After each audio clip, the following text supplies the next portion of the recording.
गोधरा और मांडवी की दृष्टिहीन और दिव्यांग मानव कल्याण समिति ने दानदाताओं के सहयोग से कच्छ की 21 जरूरतमंद महिलाओं को सिलाई मशीनें भेंट कर एक प्रेरणादायक कार्य किया। शुक्रवार 31 अक्टूबर राष्ट्रीय एकता दिवस पर मांडवी के सेवा मंडल में सिलाई मशीन लोकार्पण कार्यक्रम की अध्यक्षता गोधरा के चंद्रकांत भाई मोटा, कच्छ जिला ग्रामीण विकास समिति के उपाध्यक्ष दिलीप भाई तोपरानी, मांडवी की दृष्टिहीन और दिव्यांग मानव कल्याण समिति के अध्यक्ष शांति लाल भाई गत्राणा, मंत्री दिनेश भाई शाह, कच्छ साहित्यकार विश्राम भाई गढ़वी, सेवानिवृत्त प्रशासनिक अधिकारी और अन्य उपस्थित थे।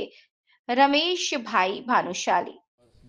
प्रथम वखत भेगा थया छे અને અરવિંદભાઈ એક લોખંડી પુરુષ છે અને ડેમ તો ભરેલા છે પણ ડેમમાંથી ખેતર સુધી પાણી કેમ પહોંચાડવું એ અરવિંદભાઈનું કામ છે।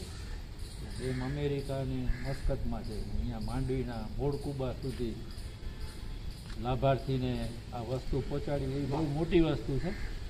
અને જે દાન આપે છે ને એ પૈસાવાળા એમ જ નથી થયા, એને બધી તડકો છાંયો જોયો છે અને વિચારીને લાયક માણસને દાન આપે છે। તો જે દાન આપે છે એ દાનનું મૂલ્ય આપણે બધા લાભાર્થીઓ જે છે એને ચૂકવીએ, એમને આશીર્વાદ આપીએ, ભવિષ્યમાં વધુમાં વધુ દાન કરે।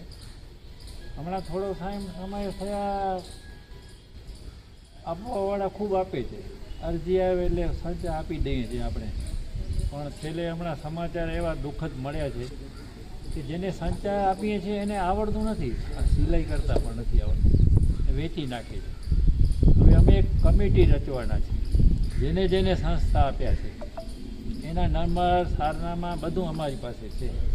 એ અમે ઓચિંતા એ કમિટીવાળા જશે એને ઘરે કે બેન તમને સંચો આપે તો ક્યાં? માસીને ઘરે છે, તો માસી ક્યાં છે? હાલો હું એ પૂરેપૂરી ચેકિંગ થશે। જો તમને લાભાર્થીને એમ લાગે કે ના આપણે ઉપયોગી નથી, કાંઈ કરી નથી શકતા, તો પાછું દઈ જાજો, તો આપણે બીજાને ઉપયોગીને આપશું। એટલી તમારા તરફથી અમે આશા રાખી હતી। યોગ્ય વ્યક્તિને હજી 10 ખપશે, 20 ખપશે કે 100 ખપશે આપશું, પણ મિસયુઝ થાય છે જે ખોટી વસ્તુ છે, અને આવડતું નથી મશીન ને લઈ ગયા છે।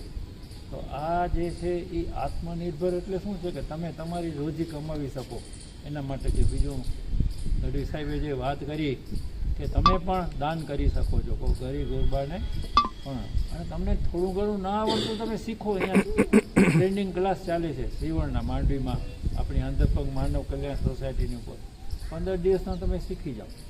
તો દાતાઓને આ સ્થળેથી ખૂબ ખૂબ આભાર। અરવિંદભાઈને આપણા તરફથી ખૂબ ખૂબ આપણે એમને આશીર્વાદ આપીએ કે એની દીર્ઘાયુ, આરોગ્યમય જીવન અને હંમેશા આવો પ્રવાહ વહેતો રહે। અસ્તુ ભારત માતા કી।